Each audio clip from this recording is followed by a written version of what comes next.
आओ आओ रे सुनो रे कहानी सुनो, आओ आओ रे सुनो रे कहानी सुनो, कहानी सुनो रे सुहानी सुनो, कहानी सुनो रे सुहानी सुनो, आओ आओ।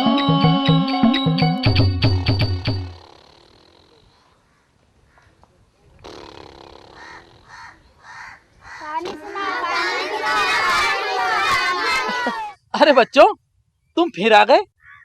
अरे थोड़ा सुस्ता तो लेने देते। कहानी सुनोगे? हाँ हाँ सुनाता हूँ भाई, कहानी भी सुनाता हूँ। अब मैं तुमको एक ऐसे राजा की कहानी सुनाता हूँ जो बहुत घमंडी था, बहुत हिंसा करता था और अभिमानी भी था। राजा श्रेणिक नाम था उसका। चलो मैं तुम्हें ऐसे ही राजा की कहानी सुनाता हूँ। एक बार एक घटना के बाद उसका पूरा हृदय परिवर्तित हो गया। एक समय की एक कथा निराली। मगध देश का राजा अहंकारी करता आखेट आ पहुंचा निर्जन गहन वन में। सेना को दे आदेश विश्राम का, करने लगा मंत्री के संग वन में विचरण। तेज प्रकाश पुंज सम जैन मुनि तप करते थे उस वन में, जिनके सर्वांग से प्रवाहित होती थी समरस धारा।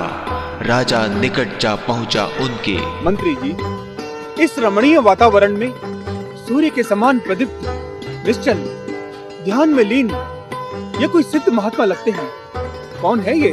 राजन, ये महारानी चेलना के निर्ग्रंथ गुरु जैन मुनि है।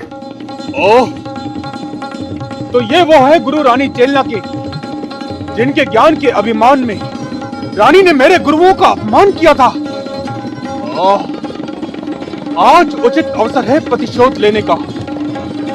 लेकिन कैसे लूं प्रतिशोध? क्या करूं? कैसे करूं अपमान इनका?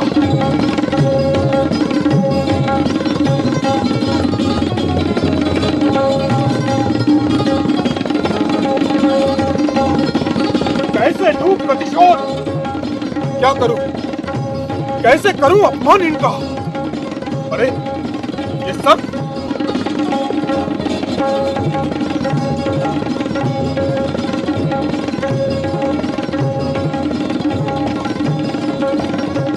ये दुर्भाग्य! राजन ने क्रोध में आकर ये क्या अनर्थ कर डाला। घोर उपसर्ग! आज मेरा प्रतिशोध पूर्ण हुआ। मंत्री जी, सेना को महल की ओर चलने का आदेश दो।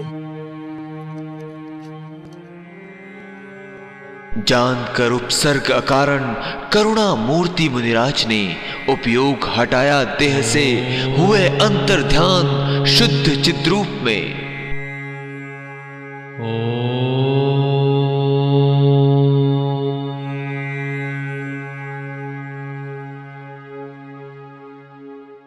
इधर गुरु का कर अपमान, श्रेणिक मिला रानी से। सारा वृत्तांत सुनाया, राजा की अज्ञानता से रानी का मन शोक से भर आया। महाराज, ये आपने क्या अनर्थ किया? धर्म पर उपसर्ग? ये तो आपने समस्त ज्ञानियों की विराधना का महापाप किया है। समस्त जिन शासन पर उपसर्ग किया है। हे नाथ, एक जीन सूत्र की विराधना का फल नरक और निगोद की अपार वेदना है। तो आपने तुम व्यर्थ ही शोक कर रही हो प्रिय। वो पाखंडी साधु तो कब का भाग गया होगा और उसने अपना सर्प गले से निकालकर फेंक दिया होगा। राजन, यह आपका भ्रम है।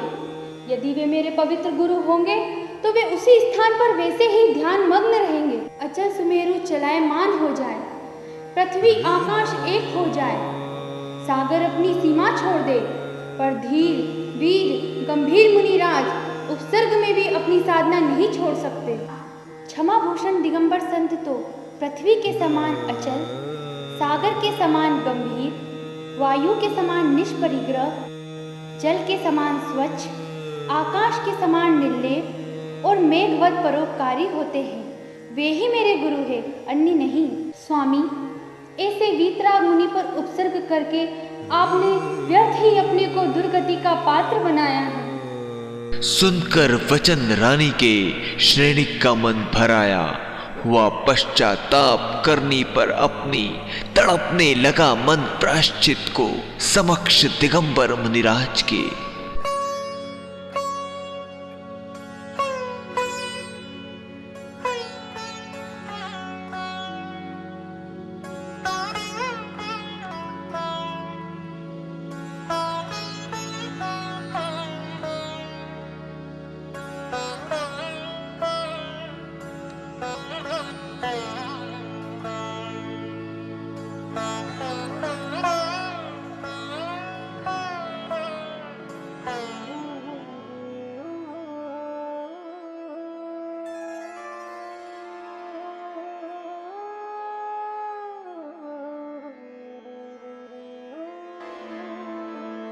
अहो, धन्य मुनि दशा, धन्य वीतराग धर्म।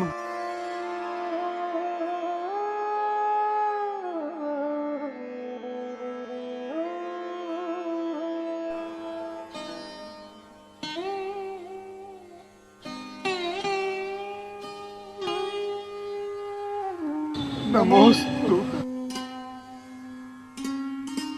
नमोस्तु।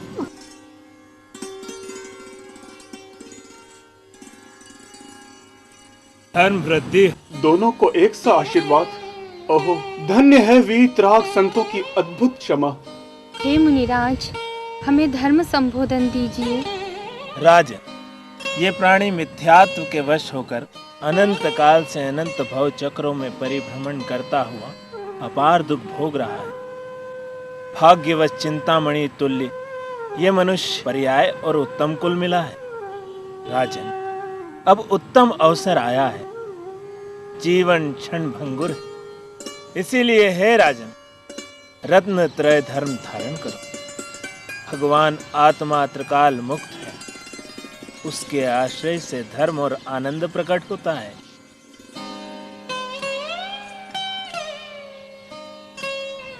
नमोस्तु। तो देखा बच्चों तुमने, राजा ने अभिमान और बदले की भावना से मुनिश्री के गले में सर्प डाला। मुनिश्री पे उपसर्ग करने के कारण उसे 7वें नरक का बंद बन गया। लेकिन मुनिश्री के प्रवचनों से उसे सम्यक दर्शन प्राप्त हुआ। इसीलिए मनुष्य को गलती का पश्चाताप करना बहुत जरूरी है। इससे वो सारे पापों से मुक्त हो जाता है। आई मेरी बात समझ में? तो चलें अब, चलो चलते हैं अब।